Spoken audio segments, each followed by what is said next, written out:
Join us on the 8th Pan-African Pyramid Global Awards 2025 and 11th Anniversary Bonfire Dinner, recognizing and awarding Pan-Africans who selflessly fought and defended the rights and freedoms of the black race globally. On 30th August 2025 at Fair Hotel from 2 p.m. Dress code, strictly pub t-shirts or traditional stroke African wear. Theme, One Africa, One Passport. United States of Africa, USA. Book your dinner card now. Table for 8, 3 million. Platinum, 1 million. Gold, 500K. Silver, 400K. Bronze, 150K. Call 0757 342317 or 0782 342317 to book your dinner card online now. Umuntu ngumuntu ngabantu. I am because we are. Come, let's rekindle our roots. Africa, don't agonize, organize. Powered by Fairway Hotel, NBS TV, Afro Mobile, Lupa Radio Foundation, JJK, The Spy Uganda, Detective UG. Ababyeka kalulu kaffe kubanga kati kuba mwaka fanani akaluluko lwokateka mu bwoti lwogendo sembayo sasula amasannyalaze lwogendo sembayo kusasula amazzi lwogendo kusembayo gula internet abafumbiddwa ennyumba tugenda bawa za bwerere abafumbiddwa bwoba mufumbu ennyumba ofuna ya bwerere mu gavumenti ya Katumba Katumba sente ogenda zijja wezo nakugambye tugenda kukolerera abantu. Nkuleetera minerals tuzijjeyo ezimu tuzikozemu ebiyamba eggwanga endala ze twetaaga okuexportinga tuziexportinze tukuteko 60% tugiziza mu bantu ku akaunti zammwe 40% ye ya gavumenti. Buli Munnayuganda agenda kugula akaunti ye buli mwezi bakuddiza. That is what the credit system does. Buli mwezi ku akaunti ye osangako sente ez'okubeera Omunnayuganda. Gavumenti yeekolerera gwe so si gwekolera gavumenti. Bwe kirina okubeera. Atula bw'ati mu ntebe z'abanne babagamba atya. Okugula okumu ne kuwanvu ennyo. Ndowooza bagamba kati mumpeeyo looni ya dola miliyoni 3 mujazi banje abazukulu baba bakyali awo ng'eyalize n'ebitegeera ajja bagamba we are moving a dictator leero tajja kusulako mu mpeeyo miliyoni tajja kusula eza dola zokka oli asabye asatu ne bamuwola ono agambye mumpe nnya ngadde eno ng'azimba bizimbe. Kati Mr. John Katumba 2021 wesimba onoogwa saagwa banziba bakubba banziba ani yakubba kati tutandike mazima sokoddemu ekyo ani yakubba of course Museveni ne banne mwami Museveni ne banne bakubba banziba gwe wali owangudde kati njagala kusomesa. The Spy Uganda, The Spy Television, Andrew Irumba Live Show, and my name is Andrew Irumba Katusabe. Mr. John Katumba. Yes. Katumba Oye. Katumba Do you want this interview to be in English or in Luganda? Both. Both. Because I want my people who don't know Luganda to understand. Ninjagala n'abo abatamanyi Luzungu bategeere. Okay, I've got an opportunity this afternoon to be seated with a former presidential candidate, no longer aspirant, former presidential candidate John Katumba. Abasinga bungi gwe bamanyanga Katumba Oye. Katumba Oye surprised the country when he came out as the youngest ever presidential candidate in Uganda's history. Nice to meet you, sir. Nice to meet you, sir. But now I'm also going to compete again. So you're going to compete again? Yeah. Are you sure? Uganda deserves better. Uganda deserves me. Uganda deserves you? Yes. So if Uganda doesn't have you, then we have not got better? That's why we are in this mess. That's why we're in this mess? Yes. Mr. John Katumba, how old are you? Let's begin from there. How old am I? I started my political journey at 23. The Dove nomination I made 24. And right now I'm 28. By November I'll be like 29. 29 years, November. This year. This year, second. Hey. Now I'm old. I'm no longer a baby. You're not old. Okay. Fair enough. Now, Katumba, do you have a political party? I've tried so many times. Like the last previous 4 years, I've been trying to register a political party. However, it has taken a lot of time to do a small thing. To do? A small thing. To do a small thing? Yes. What do you mean by to do a small thing?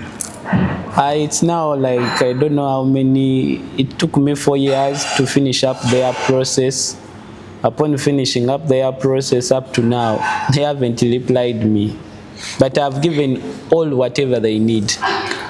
4 years? It means you started even before you stood for president? No, I started in 2021. The process? The process. 2021. What is the name of the political party you are suggesting? The political party was National Revival Coalition. We wanted to revive the nation. That was the core value. So it has taken you 4 years. Up to now, you have not yet got your party. Yeah, actually, initially by law, it takes 6 months. But you know, Uganda. Maybe you have not provided them with what you are supposed to provide. No, I provided everything they need. According to the law, what are you supposed to provide? According to the law. Tukozeseza nnyo oluzungu n'abooluganda. Okusinziira ku mateeka waliwo olina kuba waaki balyoke bakukkirize. Okay, now for the English, we needed 50 signatures per district. 50 signatures per district. Yes, to reserve a name of a political party, to pay some amount of money to the electoral commission. To electoral commission. Mekezo. I don't know, to but be honest. No, you pay. There is some you pay to reserve the name. Yes. How much did you pay? You're saying you don't know. Then you paid. Nakubuuza nti bewetaaga okufuna ekibiina wabituukiriza. N'ongamba ye oba wabituukiriza wasasula sente meka. Singa zaali sente teziyinza kumbula. If I fail, even Ugandans can help me. Those who gave me their signatures. However, the money was 150 just to reserve. Yes. Okay, you reserved. So make endala ezitagisa kusasula. Awendala bazogerera simanyi mu digits house. Remember, after reserving and giving them all the documentation, wobo mazo kubikola byonna, then nga bamazo bigazettinga, that's when you pay. Okay, that's when they give you a figure to pay. A figure to pay. Okay. Kakati figure tebagikuwanga kati ogamba oti anti wamaliriza okusubmittinga buli kimu kye beetaaga. Owulidde tebagimpanga, that means it is on their side. They have never given it to me. That means it is not on my side. The ball is in their hands. Yeah. Yes. However, what I can say, regardless of what, we are coming and we are moving. We are not scared of anything. We are moving on regardless. Regardless of what. How can it happen that you, Mr. John Katumba, a former presidential candidate, you can apply? Not a former presidential candidate, a hopeful president of Uganda. Now, former presidential candidate has been for the last 4 years. Now, we are looking at how to get to the seat. This is our time. Right now, tuogerera kati kubiriwo katona electoral commission. That's why I use hopeful. Kakolawo kati kagata waawo. Asuubira. Nange nsuubira nno. You join the struggle. So it is no longer a struggle. 2026 we are using a liberation vote. Liberation vote. Yes. Waliwo banno bali babadde bakozesa protest vote. Gojifudde liberation vote. Ati kati naawe simple logic. What are you protesting against? What you are going to liberate? You yourself, and I are liberating ourselves. I'm sure even you know that potholes are there, money has been swindled here and there. That's why these people want to protest that now and vote the government out. Which is not that clear, because after protesting, then what? You know, we have a challenge, though people do not see it. Let me show it to you. I once happened when I was way back younger. Some friend of mine came with a mustard seed book. I read. But surprisingly, as I was reading the book, the story was okay. We used the gorilla wool. We used 27 guns. The story was okay. We were 25 of us. You know what challenged me? After them getting everything, the statement was this: now we have the government we've been yearning for. What next? You understand? And that's where the challenge Uganda Jebadenge Sanga n'aboluganda tubajjukire. It's okay. Nti tumaze okuwamba obuyinza kyekiddako. Bwe buzibu Uganda bwebadde esanga nti we might look for people who are good at struggling, who are good at making noise, but at the end of the day when they get power they become nothing. You understand? So when these people got power, they didn't have an agenda. They didn't have a vision of where Uganda is going to be. You understand? So that's why we are facing challenges that even Kampala right now, if I'm not mistaken, it's still on the plans of the other 1990 what?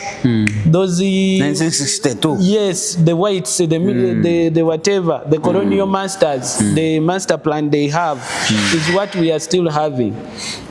Yet now we are going beyond such. So we need a leader like me with a vision to make it better. Okay, Mr. Katumba, katusoke tuddeyo wali wembadde nkubuuliza nti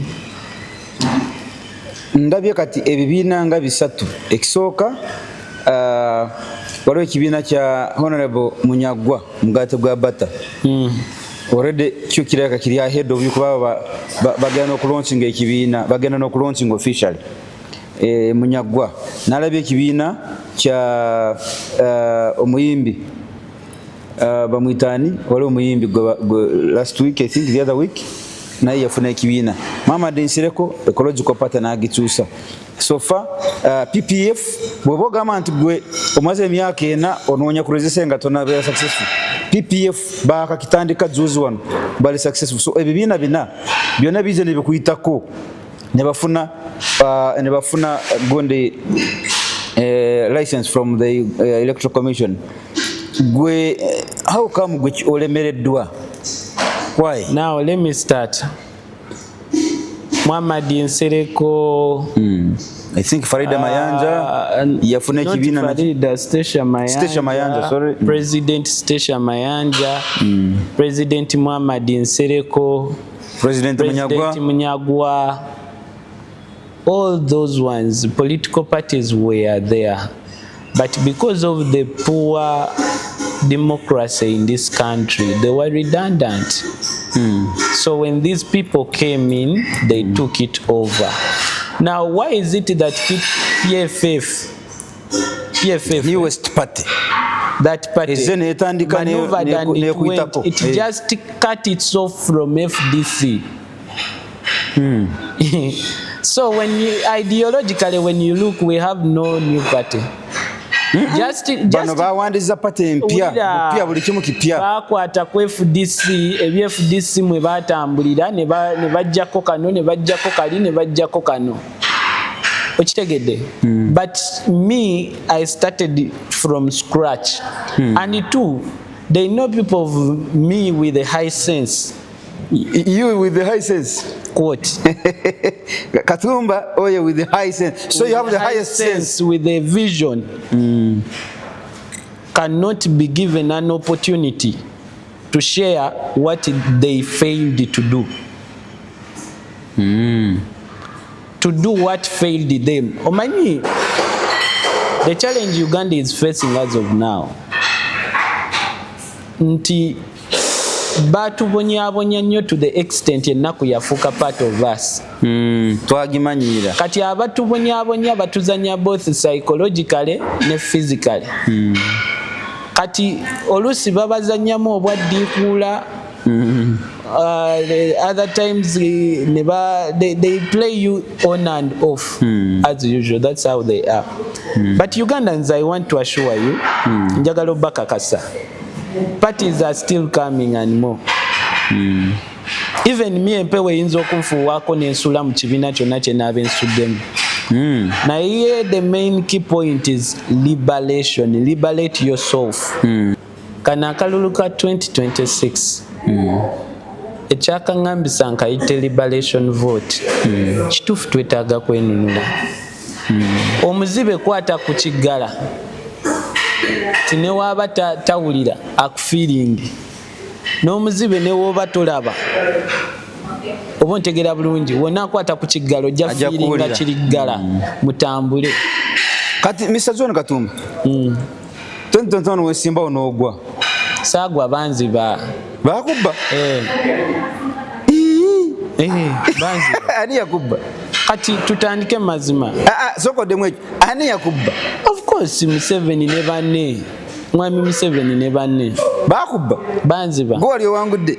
Kati njagala kusomesa. Akalulu bakabba batya? Akalulu bakatandika okabba from the law. Muteeka. Ebagamba nti president is in charge of choosing chairman electoral commission. Kati oli akuwadde omulimu oyinza omusuula. Simanyawo. Ekyokubiri ne babalimba nti state yemu ne government. State yemu ne government. Yes. Ebintu ebyo byawukana. Katumba no, Mr. Obote, the late. Milton. Milton Obote. Simanyi linnya lya kumuwa. Naye omwami oyo. Milton Obote. We yagenda. Kyogamba yagenda ne Uganda. Ebitongole byavaawo ebya Uganda. Bakozi abamu be bagenda naye ebisigadde Uganda yasigala ekola ki? Egenda maaso. Uganda gye bayita state. Ensonga lwaki olaba Ssenyonyi oba ba Bobi Wine team balwanagana ne government, oluusi ne bakaanya, oluusi ne batufera, naye state yesigala ebayimiririrawo ng'egamba nti ow'emmotoka alina okufuna eki? Emmotoka. Oba ontegeera? Ow'emmotoka yani? Ow'abakuumi alina okufuna abaki? Abakuumi, oba wa opposition oba wa government. Eyo eyeba state. State. Government yabalwanyisa. Government ye mwami Katumba. Ye mwami, kankuwa example, ye mwami Katumba tugeze nga afunye obwa president. Najja n'abantu be okutandikira ku minisita okweyongerayo. Naye we batuwambira nti okuva ku minisita ndowooza kati n'ab'ebyalo be babalonda. President anaatera kulonda ba byalo nti someone has been Chairman LC1. Chairman LC1. Someone has been appointed. So to cut the story short, a government is different from the state. Kati we badda ku bannakyalo kyaffe eri wansi bakozesa motoka za government na structure za government oku-influencinga their staff. Yet literally in the law, the government is different. For example, UPDF. UPDF, it is a separate entity. Naye kati ebiriwo biraba. And commander in chief yetasobola mwawula ku UPDF. Kubanga ya commander in chief. Wabanga promotion is not by merit. Okay, kati tuddewo ekibuuzo kyange. Wangambye bakubba. Katumba gwe kusinziira ku gwe tale sente yo wali ofunye bumeka kuoya yakubba. Ogaya bakubba. Njala kumanya oya yakubba bumeka gwe tale sente yo jali egambe etya. Akalulu akange bakabba mu nfunda nnya. Efunda esooka yakunemesa kutuuka ku bawagezi wansi. Enfunda ey'okubiri kujjawo equality. In terms of what? Equality? In terms of everything. The law was as clear as possible. However rich you, Mr. Museveni, you are, we give you 200 million, you use only that. Beyond that, you give accountability. Now, omusajja printing a sente. Museveni atani. Mwami Museveni a printing a sente. Are you sure? He is the government. Wano Nasarodi? Asi Nasarodi. Zaman. Sente tebazi printing da Nasarodi. Yekaya ino olukusa olugamba alo munkolereyo biliyoni 5. Zimpere gundi. In this country. So enfunda yokubiri, enfunda yokusatu? Enfunda yokusatu. Bekwasa COVID okutunyigiriza. Temutambula. Enfunda eyokuna bakanga abalonzi. N'abalonzi bange newe yali baddomu oba babiri baati. Ewamu tebabubala. Ate walala bakwatanga basi ne bazitwalayo okulonda. Waliyo n'ente ze nazisanga nga zisimbye layini ziro. Ente? Ate tulimba nnyo. Tewalabye be bawadde Waragi. Abo bantu naye Bannayuganda muswaziza nnyo ensi yaffe. Baba batya Waragi okutunda obuyinza bwammwe. Waragi 12,000. Waragi kale naye ate tolimba nti olina wasanga ente zisimbye layini nga zironda. Wazisanga kitundu ky'eggwanga.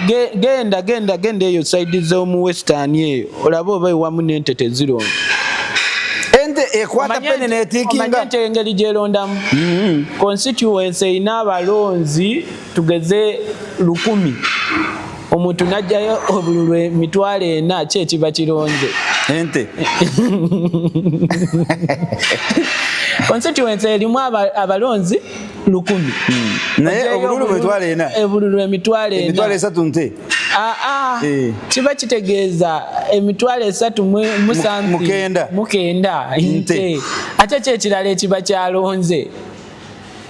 Population y'abantu 10 na bameka? Y'abantu 1,000. Bwe ojeyo egundi 40,000. Emitwalo 39 givuddewa. Kyekiba kyalonze. Okay, kakati Katumba bwe baba bakubba luli. Nakati ayakuba yagenda yalonze chairman electoral commission ya commander in chief lindako kamala ekibuuzo kyange bulungi. Let me say my question very well. Kuba Katumba ndabogenda tumalira buddi boba gamba luli bakubba ayakuba yomu yalonda electoral commission chairman tanachuka nako by the way yategeka luli nakati yaliwo ayakuba yakyali mu ntebe ayakuba yakyali commander in chief kiki ekituuseeko Katumba kyogamba nti kati bwe munonda tebajja kunziba akalulu kange. Why should we waste our time again voting you when we know they are still going to cheat you? Why should we waste our time? Now, this way around, I'm not wasting my time. Last time it was Katumba. This way around, nagambye kati mwabalonzi kiri gye tuli okwelibalatinga. This way around, you're not just voting Katumba. You're voting your freedom. Liberation. Owulira. Kululi akalulu Katumba nze yalina basasula mu 10,000. Kuli mugenda kwesasula. Mmwe bennyini mwekumira akalulu kammwe. Bwe bakaba babeera babyeffe tebabbye gwe. Bwe bakuwa Waragi baba babbyani gwe.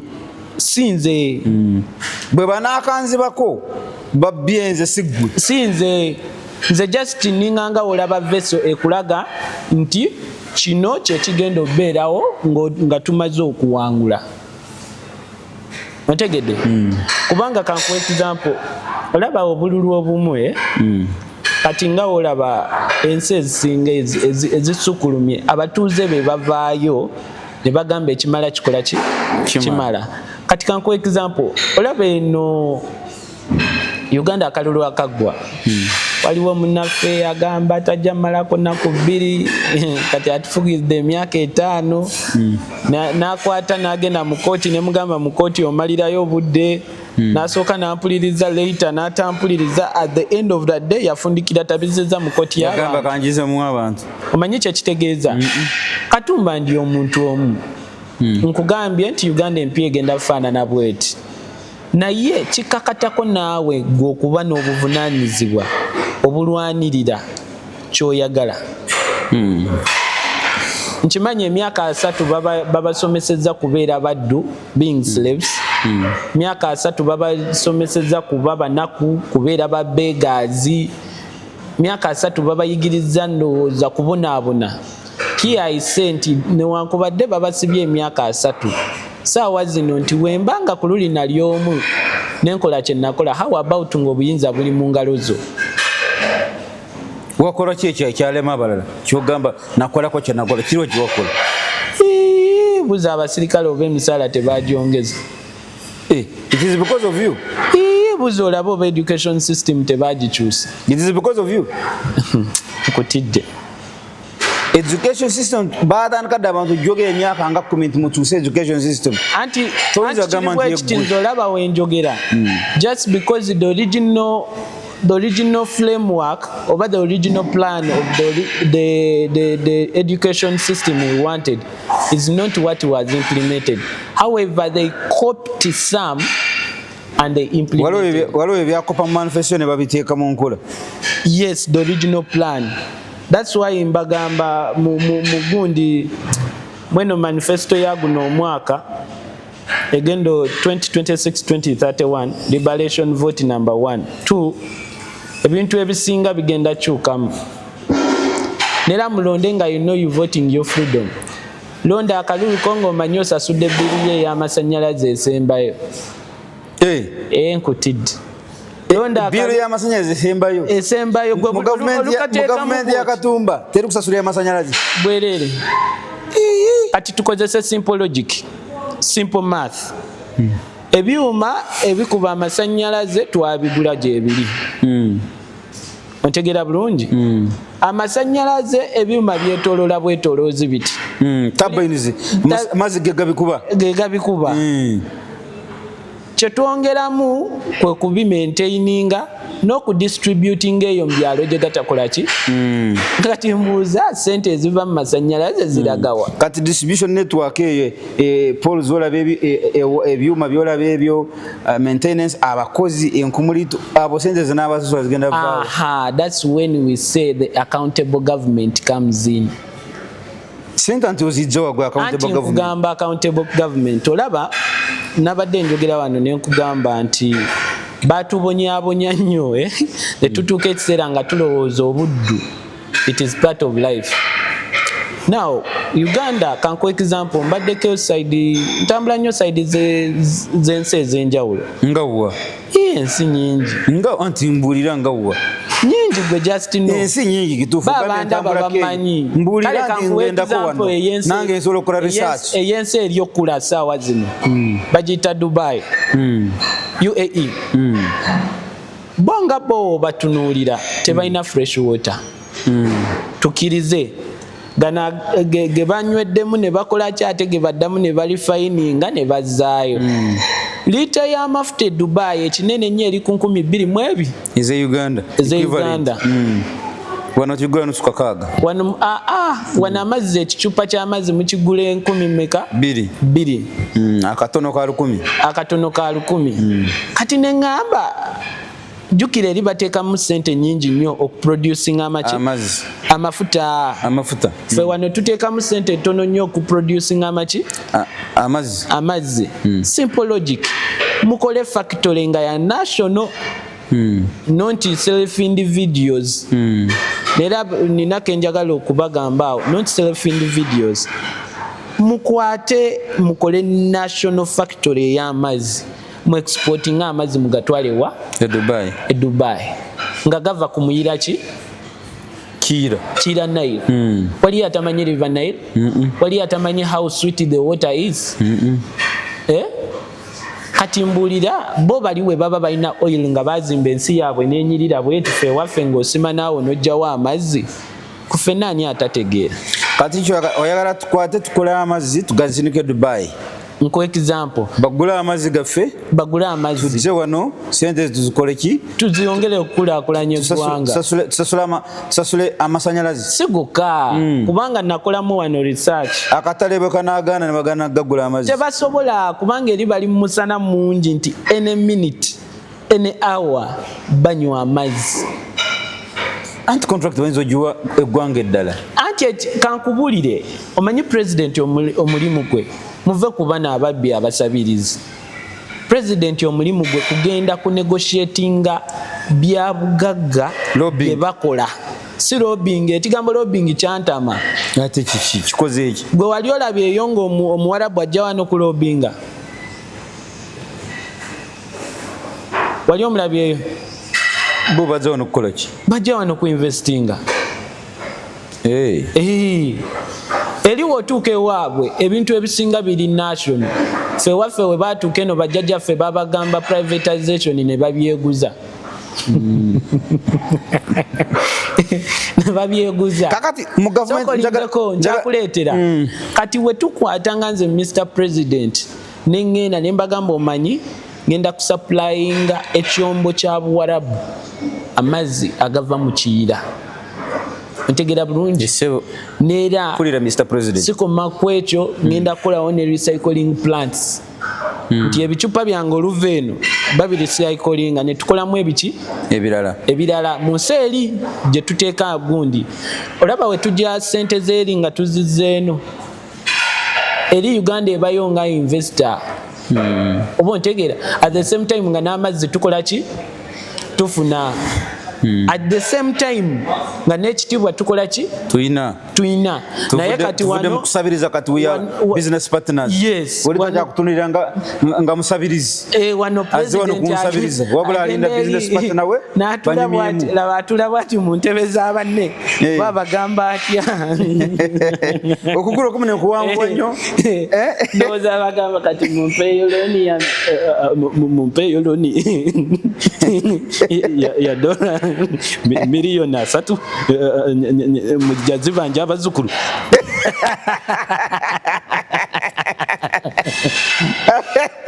nawe atula ati mumpeeyo miliyoni 3 agadola abazukulu bajja zisasula baba bakyali awo ng'eyalize n'ebitegeera ajja bagamba we are moving a dictator leero tajja kusulako mumpeeyo miliyoni tajja kusula eza dola zokka oli asabye asatu ne bamuwola ono agambye mumpe nnya ngadde eno ng'azimba bizimbe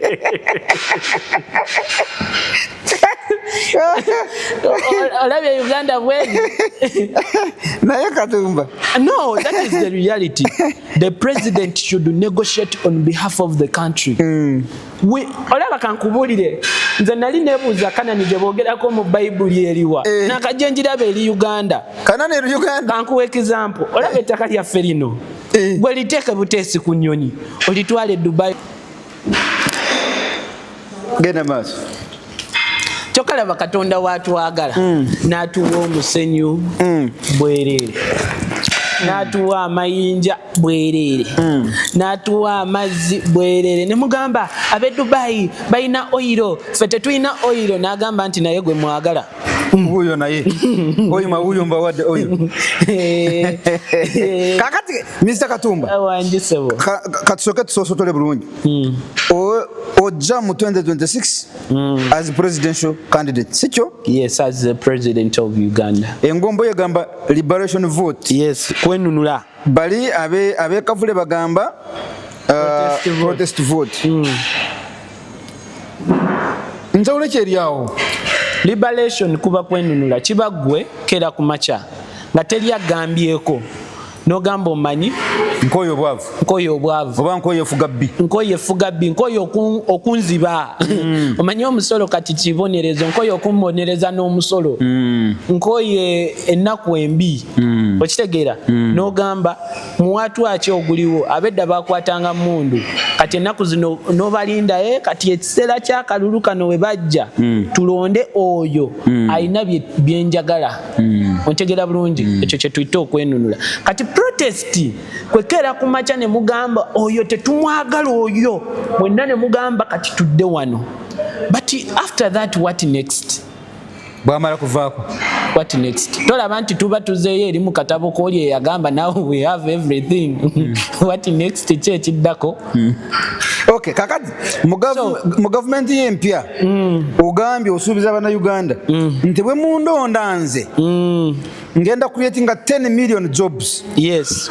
Omanye ngeri gyegenda kamalirize buli kimu njagala tukwate kimu ku kimu 10 million jobs kati beera nga buli kimu okiwa eddakiika at least solo bemalayo mangu 10 million jobs olaba emirimu ekigise wano e Uganda it's because twerimbika mu mirimu ne tugamba mbu twaleeta ba investor kumbe emirimu gyaffe ate ba investor be bagikola ki bagitwala ate ekyokubiri we are not innovative because of the environment oyagala kukolawo ka business ate UR AKCCL n'ebirala kwegamba ogenda okubyetegereza byonna bitunulamu okitegeera nga Katumba wajja n'akomyawo zi cooperative farms n'akomyawo national industries nti ebintu mulimu bye tukola nga sinna bya mu ggwanga lino naye nga tugenda biguza nsi ki ziri endala mulimu kati omulembe guno gwe tuliko government esobola okuinvestinga mu real estate abannayuganda ne mbagamba nti kati ennyumba zigenda beera za layisi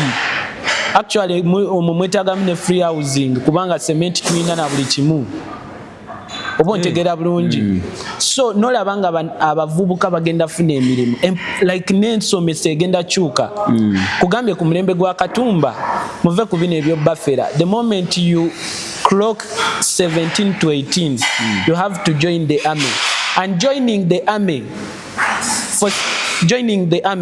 kikakatako okuvayo ne skill emu one skill bwoba tonafuna skill emu tofuluma nkambi y'amagye nedda baaba olina kubeerayo paka bwofuna skill oba oli wa mugaga oba oli wa mwavu kirooto kyo buli mwana okufuluma olina kuba olina skill ligenda kubateeka buli omu nga wobeera nti nasoma journalist naye skill yange journalism naye skill yange nze bulijjo ate passion yo nze njagala kuvuga nnyonyi nga gigisoma tofuluma nga tonagisoma mu gavumenti ey'empya ako tukamazi kakati ogambye kati olwo emirimu anti tukola tetukoma ku ekyo mweyo 10 million jobs every business etandikibwa tukuwa emyaka 3 ng'oli Munnayuganda emyaka 3 tosasula misolo ne 3% import duty nayo tugikugyako machinery yonna gy'oleeta kati tulete 3% naye 3% nga ntono nnyo tax policy 3% egyo n'emisolo bazungu bagibateekako kuba nakuya naye naawe otuwadde 3% ngogambe 50%. Omanyi 3% tugeze oyina akakadde kamu oli n'akuggyako 3% omanyi sente z'abaakugyeko kaba kakyawera akakadde naye ziba ntono z'osazeeko ate kati anti mwamanyira naggambye mu ntandikwa nti bababonereza nnyo miliyoni emu 30% at least manya kati mitwalo 3 ffe twagalako just emitwalo 3 ate emitwalo 3 ekigyeyagaza just kukukwatizaako ebintu kati ng'enguudo osange ng'enguudo zikola ki zitereera kankuwa example okimanyi ne Museveni bakimanyi nti Uganda yali trading center ey'ensi yonna ey'ensi yonna eya East Africa ng'omanye ensonga lwaki emisolo gyali gitegeerekeka nga n'ebyamagendo baalingamu okitegeera naye kati imagine Uganda is 3%. Omwana azze ayingiza mashini ekola engatto atandise okukola engatto aemployinga ne banne oba ontegeera bulungi ebbanga we liyitawo ne tutandika omuggyako 3% okimanyi mu myaka ebiri engata abatazitunda wano okanga azitunda ne China. Ako ke mutalaba gavumenti ekituufu erina kukolerera abantu baayo. Okay, point number 3 ogambye 116 trillion debt clearance. 116 trillion debt clearance. Mu government yo ogenda tuyamba osasule banja government ya Museveni yetutaddemu osasule trillion 10-16 yagamba abazzukulu bajja zikola ki kati gwe muzzukulu ogenda sasula kati nze ngenda kujja nzisasule how 116 trillion. Yes, how gwenga gwe woli awo n'omwana gw'otannazaala abanjibwa miliyoni 2.6.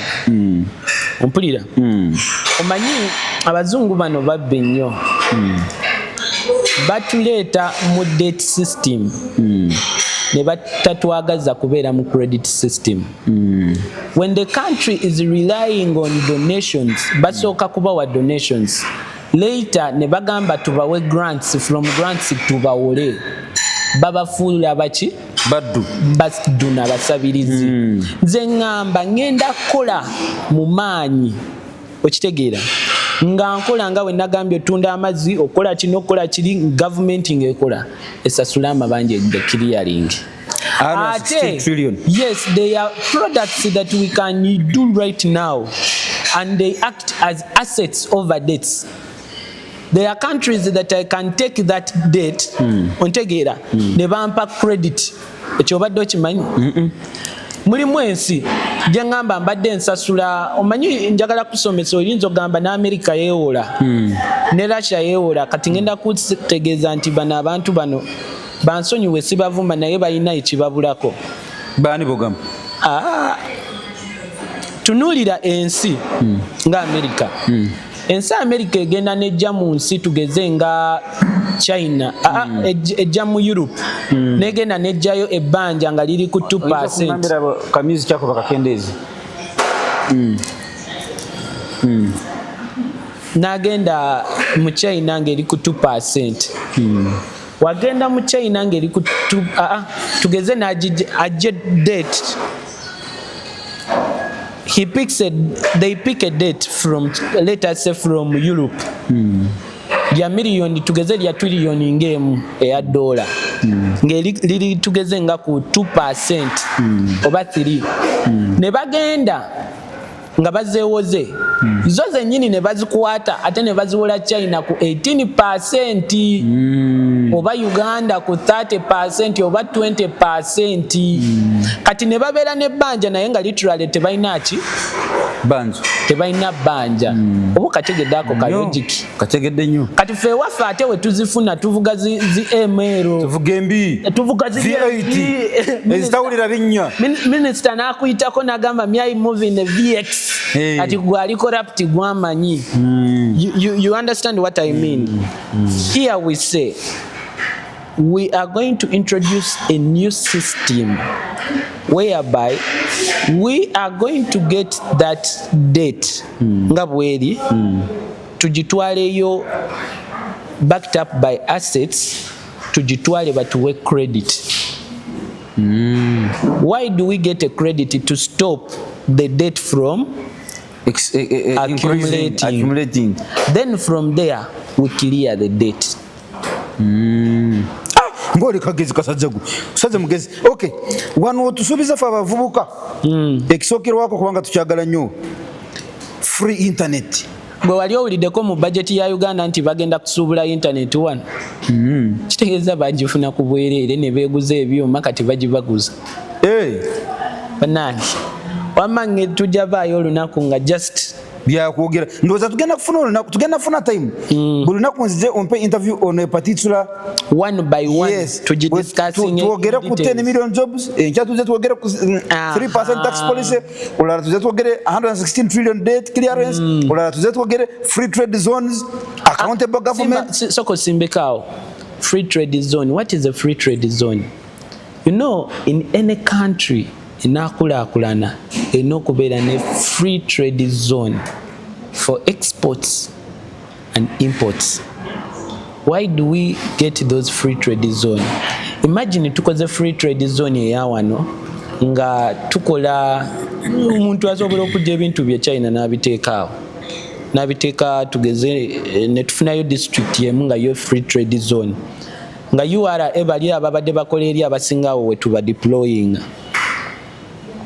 ne babeera mu trade zone omusajja n'aleeta emmotoka ze n'azijjawa zonna ne bagikola bati okitegeera kati omuntu ava eyaligenze Dubai agamba nze okulinnya ennyonyi ngende Dubai kangende Uganda omanyi kyofuna wanaatuuka wano alina okusasula visa wanaamaliriza visa alina okukozesa amafuta ga wano waaba yeevuga alina okusula wano alina okulya wano ne mu kutambula jjukira tugenda kola electric trains ajja kunyumizaako kubanga mu gavumenti ebalemye myaka ana train tebajja gisobola mu gavumenti yo train electric ngize narabe Dubai bayita metro ezo teziriko ne driver tewali driver tewali conductor okwata bukase banobango bwakoma ATM card nga ATM card kufananyiza ogenda wali osasula sente zo bukadi noteeka no sweepinga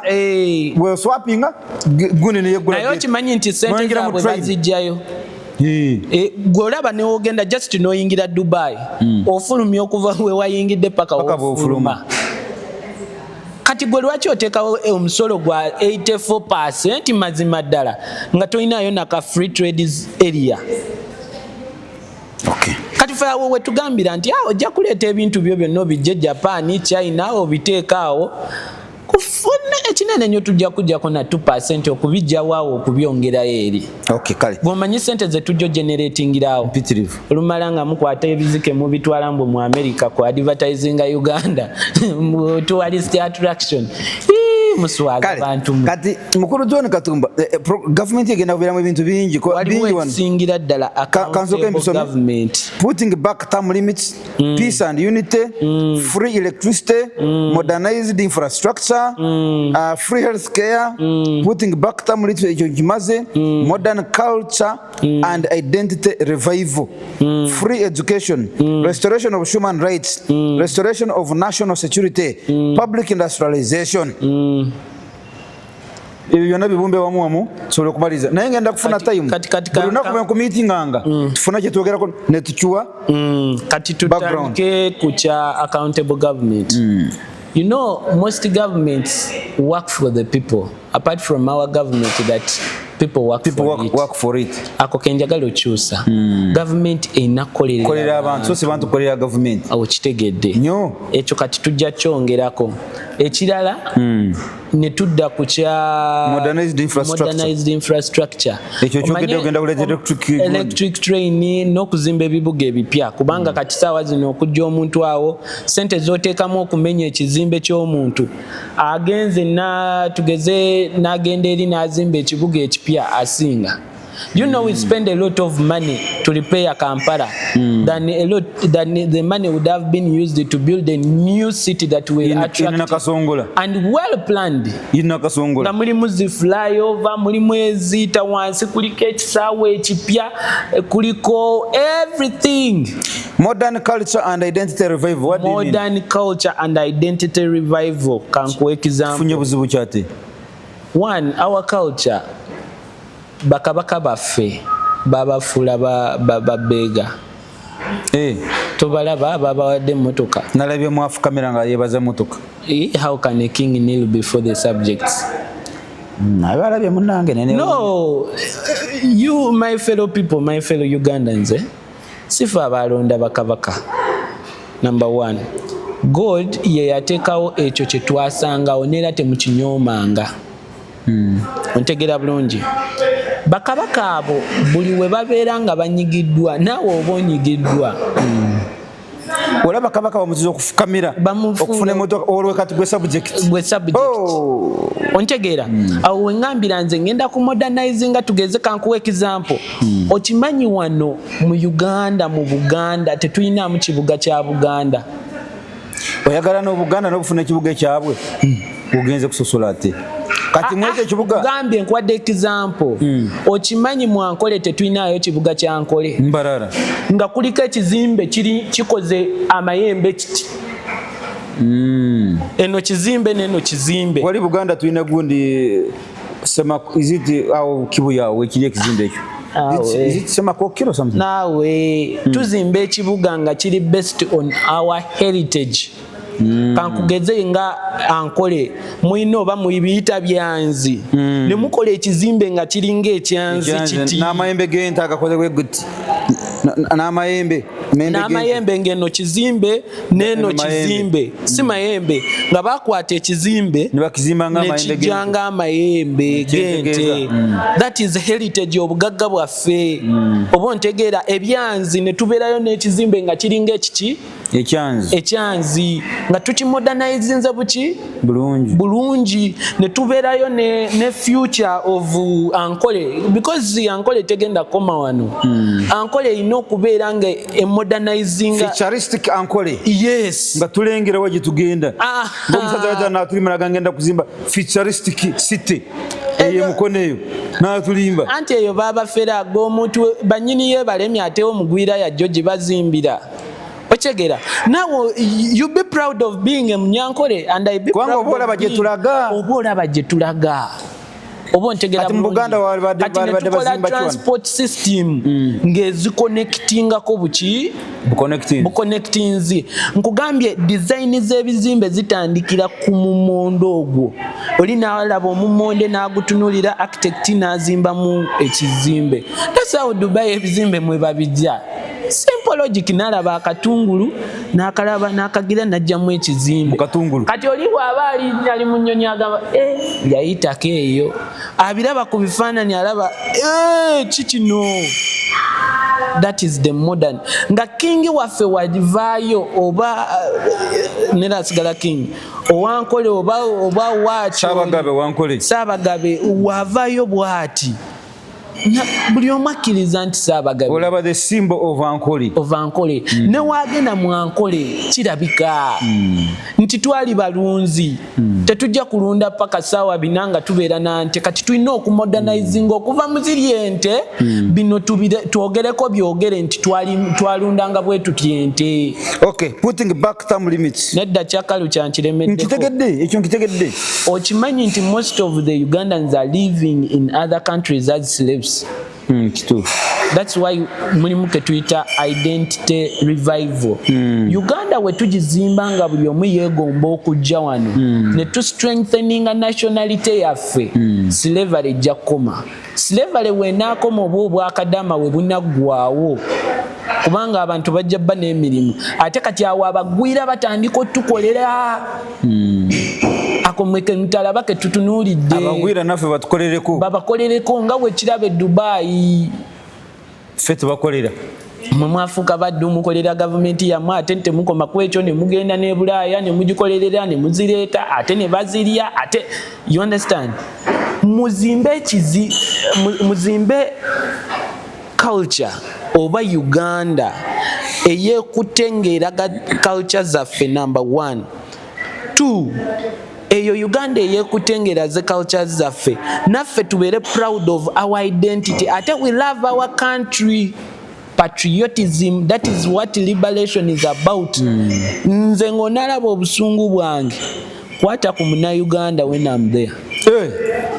Naye nga abantu batusibye ng'oli wano se bw'otunula waliwo abantu abaliruzira kati ng'otunula nalirinze emyaka ne giwera nga 4 nenvaayo naye ovuddeyo kati gwe ojobuza abazungu we tubeera mu diplomatic meetings mbeera too harsh with them.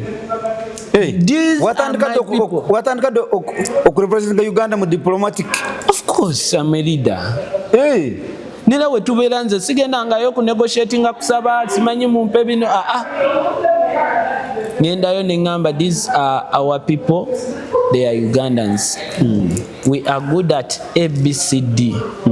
Kati of recent wabaddewo wano Abannayuganda lwe bagenda ne mbatambulamu awo bonna nga bafuuse ekitagase Dubai kati saawa zino babali gwe bakwatako bwe bazze Kampala nengenda ne mbuuza bannange abakulu bannange bajje nate kati muzaayo ne bagamba abaana bammwe bayonooneka empisa bayaaye bakola ebyabamalaaya ne mbagamba nedda tukwate empola tugenda bakola ki kubakolako kubatereza gavumenti yaffe egenda batereza naye nera bakyabazza naye si ku speed eyali eyawaggulu. Kale njagala tubumbebumbe mangu kubanga obudde butugendako kati njagala oyogere ku free education, restoration of national security,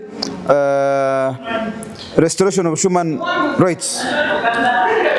National security ekigendo gikomyawo egenda kubeera ate mwina monarchy security. Tuyina ki? Monarchy security ekuuma bwakabaka n'ebyabo si abantu. Mbuliraako kankuwa example. Olaba wane Uganda gy'osanga nti abannayuganda balaba nti ekkubo lirimu ekinnya ne bateekawo peace protesting ate omusirikale enkya agenda okuggwa mu kinnya n'akuba omuntu. Number 1. Number 2, nosanga nga order eva mu abaavu gye batakkiririzaamu. Twagala UPDF ebeere entity ngeri strong, subordinate to the public, ngeri ekola bye yasweyalinga okola, nekisingira ddala ngeri independent from the one who created it. Who created the army? The tebabasiriwaza kyogamba no we baali tebaliiwo Uganda yali terina magye. Yali terina magye. We didn't have the army. When I come in your home and I find this chair, if it has issues, I clean it, then I name it a black chair. Isn't it a chair? It's a chair. Isn't it yours? It's mine. Does it say that me am not supposed to sit in it? It is independent. Kati nyinzo gamba mbone entebe je nakilini kubanga wazano wajikilining efuse yange tebaba udisa. Uganda army is independent from the beings who are there. Kale ngatumaliza mkuru Katumba. That's why they say it is nationalistic in character. It's a national army, not personal army. Yes. Kale ngatumaliza. That's why when I find an afande doing something wrong, I take him to where he's supposed to be. When I find him being mistreated, I take them where they are supposed to be. Regardless of what, they deserve 1, good health. 2, they deserve a better payment. 3, they deserve to be proud of being in the army. 4, they have to respect the citizens. Kale, mkuru Katumba ngatumaliriza very fast. Mr. Katumba, presidential candidate wetagisa kusasula milioni mu electoral commission. Last year mwasula meka, last 2021 zalinga abi kuluna mugenda sula meka. Simanyi zonna ze banateekawo for us we are going to sente ziwazijjawa nakunogenda Katumba tokolangako wali mu university ofumutuka mu university ogenda kwesimbawo tokolangako mulimu gwonna gwe tukumanyi sente ezo wazijjawa Katumba bagamba oli your state machinery oli wano otubuzabuza. Now let me tell you, sente ozijjawa mu Luganda tulina olugero olugamba konawe katokalinda kola ki sabataka kati kano nakamanya nti nja kaweeka sakalinda ku sabataka. 1, natandika nga olaba kati ngenda kola fundraising. Before I didn't know how it is done officially. I could go door to door requesting, place to place, requesting for only 2,000 shillings. 2,000 shillings times 1,000 people, that is what? But my target was 20 people, 20,000 people. Times 2,000 shillings. Ugambe 2,000 shillings times what? 2,000 times 20,000 people. How much is that? Million. Kati abamu tebampa abamu bampa. At the end of the day nenzifuna naye kyetugenda okuzzaako. Emitwalo 2 gy'abantu wagijjawo amangu ago. Otambula. Let me tell you. Ngenda kulaunchinga wano ojja kundaba. Katale nyumba ku nyumba, luggi ku luggi ng'onoonya. Nga buli mwaka 2,200 z'oyagala. Oli kati olaba gwe nzijewo nompa $5,000. Is okay. Naye gwe target was 2,000. Oba osasulidde abantu bameka 2,000. Ne ngenda ewooli nampa 5,000. Ewoono nampa shillings 200. Oli nampayo $10,000. So okwansalinga ekibuuzo kyange sente wakijja mufu abantu. Sente zirina kuva mu bantu. Wulira tokkirizanga mukulembeze yenna ajja okwesimbawo nga tomanyi sente wa gye zivudde. Kubanga we ziba zivudde mu nsawo ye oba ofuuse bizinesi. Aba akuinvestinzeemu then atuukeyo ajjeyo ze yakola ki? Ze yakuteekamu. Ekyo liberation ekigaana. Sente tulina kujjamu mu abantu balina kwekolamu omulimu. Ne mwekolamu omulimu, ne mutuwa kyonna kye mukola ki? Kye mulina. We mumaliriza okukituwa. Ne we tuba tufunyenga obuyinza, omumwa gwo teguba gugaana kunnangira nti n'ezo sente ezakutwalayo nze yazikola ki? Ffe twazikuwa. Weebale nnyo. Nera we ntuuka eyo nkolerera abantu, sikolerera lwange. Ekyo kizeemu. Katumba. Kubuzeeyo ekibuuzo. Yes, sir. Kuva mwaka faanani singa Museveni yakoma okulembera eggwanga lino nga wakayitawo emyaka 10. 1996 kubanga yatandika mu 19 okay tugambe yatandika mu 1986 singa yakoma mu 1996 twali badde wakyobuuza kale tugambe kubanga waliwo emyaka constitution gyetaaliwo. Okay, kale singa yakomanga mu 2000 where Uganda would have been. Wali badde watali yagadde ndoza twali badde bubi nnyo. Anti kati tuli bulungi. Muli bulungi ki? Sajja tukulembedde bulungi. Atya. Baye ebintu bitane ebiraga nti akulembedde bulungi. Nga baana bammwe bagenda ku Bwakadaama. Your sisters are going to be as slaves in other countries where the taxes are beyond even your income.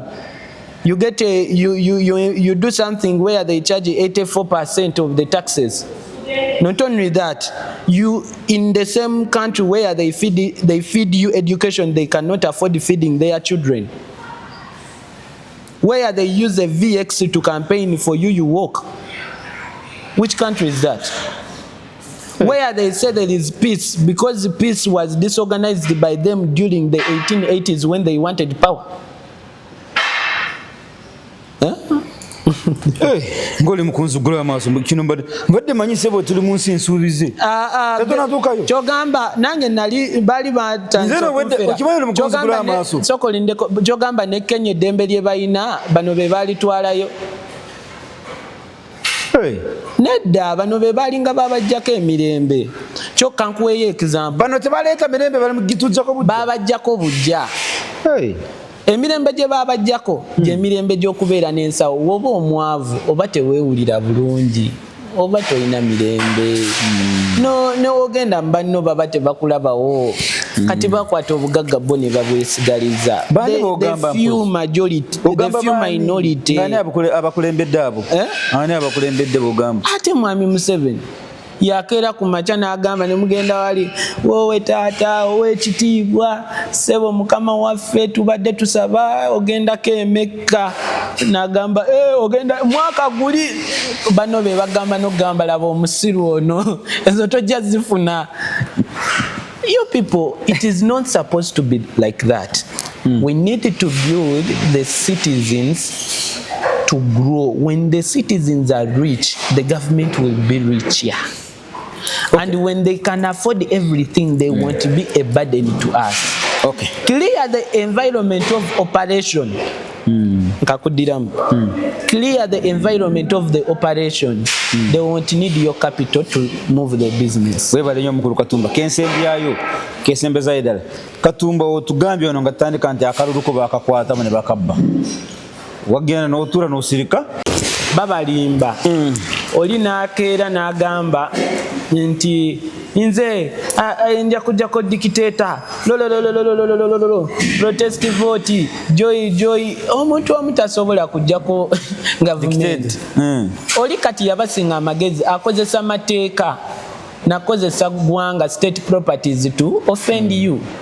So wait when the law is on your side like the way it is now. 20 anti tugenda mu kalulu kati wabba akalulu nga naawe otegedde nti abbyekako tabbye kange obuzibu nti mugamba babbye akalulu ka Katumba babbye kalulu kaffe kubanga kati kubamu akafaananyi akaluluko lwokateekamu bwoti lwogenda osembayo sasula amasannyalaze lwogenda osembayo okusasula amazzi lwogenda okusembayo okugula intaneti